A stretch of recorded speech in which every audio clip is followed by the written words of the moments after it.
Shalom, jemaat yang terkasih di dalam Tuhan. Kembali kita merenungkan firman Tuhan yang terambil dari kitab Roma pasal 1 ayat 16 sampai ayat yang ke-17. Firman Tuhan berkata, sebab aku mempunyai keyakinan yang kokoh dalam Injil, karena Injil adalah kekuatan Allah yang menyelamatkan setiap orang yang percaya, pertama-tama orang Yahudi tetapi juga orang Yunani.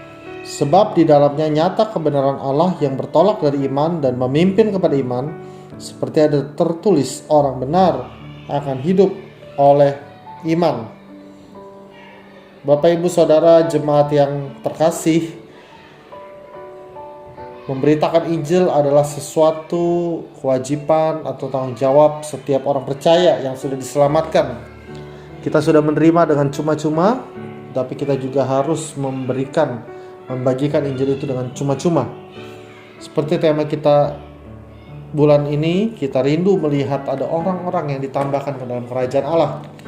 Keselamatan bukan hanya bagi kita secara eksklusif, tetapi juga boleh dialami oleh orang-orang yang kita kenal.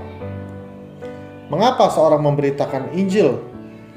Yang pertama menurut saya karena dia memiliki satu keyakinan. Sama seperti Rasul Paulus, dia memiliki satu keyakinan yang kokoh di dalam Injil, bahwa di dalam Yesus orang bisa mengalami keselamatan, dan di luar dia tidak ada jalan keselamatan. Kalau kita memiliki keyakinan yang kokoh seperti ini, saya percaya bahwa kita pasti akan sungguh-sungguh terlibat di dalam pemberitaan Injil. Tidak mungkin kita tinggal diam dan tidak ambil bagian. Namun demikian pasti kita akan melakukan usaha-usaha untuk ikut terlibat di dalam pemberitaan Injil kepada orang-orang sekitar kita, bahkan kepada orang-orang di dunia ini, karena kita memiliki keyakinan yang kokoh kepada Injil itu. Ya. Yang kedua dikatakan karena Injil adalah kekuatan Allah yang menyelamatkan setiap orang yang percaya. Kita bisa memberitakan Injil kalau kita hidup dalam kekuatan atau kuasa Allah yang luar biasa. Tanpa Injil tidak ada kuasa, tidak ada kekuatan. Namun kita sudah memiliki kekuatan dan kuasa Allah, harusnya kita gunakan kuasa itu juga untuk menyampaikan kembali kebenaran Allah kepada setiap orang. Rasul Paulus sendiri berkata di dalam ayat sebelumnya, di ayat 14 dan 15, aku berhutang baik kepada orang Yunani maupun orang yang bukan Yunani, baik orang terpelajar maupun kepada orang tidak terpelajar. Itulah sebabnya aku ingin untuk memberitakan Injil kepada kamu juga yang diam di Roma. Seorang yang sudah menerima kasih karunia Tuhan pasti merasa berhutang.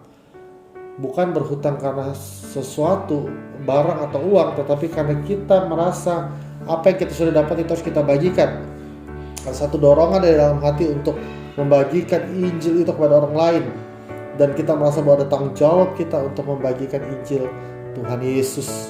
Dengan dua dasar tadi, yaitu keyakinan yang kokoh, yang kedua adalah kekuatan kuasa Allah di dalam kehidupan kita, sudah pasti kita akan boleh terlibat di dalam pemberitaan Injil. Sudah pasti kita akan melakukan tugas tanggung jawab pemberitaan Injil dengan luar biasa. Mari saudara jemaat terkasih dalam Tuhan, jangan kita tinggal diam, tapi kita ambil bagian, kita terlibat.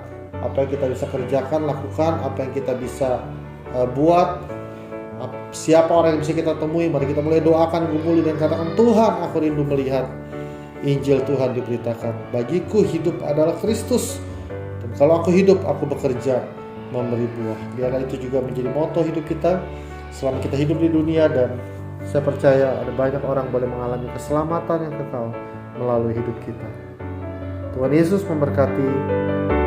Shalom.